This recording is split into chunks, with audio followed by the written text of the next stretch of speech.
2024 was supposed to be the year of recovery, but for who? Putin's relentless push to swell the ranks has made the Russian army one of the largest in the world, with 1.3 million active soldiers and another 2 million in reserve. But this show of force came at a steep cost on the Russian home front, one that Russia is about to pay in blood. Meanwhile, Zelensky kept Ukraine's plans for the latter half of 2024 shrouded in secrecy, offering only cryptic hints of a strategy in motion. NATO, after months of waiting, finally began delivering F-16 fighter jets in July, following Congress's approval of a $60 billion aid package in April. The first half of the year was spent preparing for war, the second half unleashing it.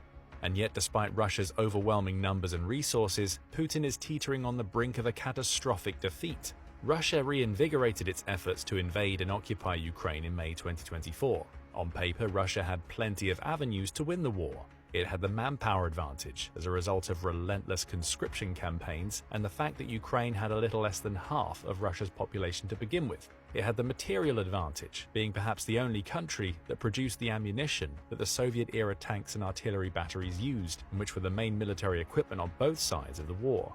The US Congress had previously spent months bickering about sending more aid to Ukraine, believing that funding the war would be a pointless effort.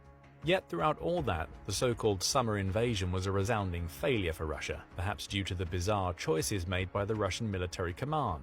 You see, apart from the initial blitzkrieg attempt at reaching Kyiv from the north, which was repelled within a few months of the invasion starting, Russia has focused most of its efforts on occupying the eastern and southern points of Ukraine.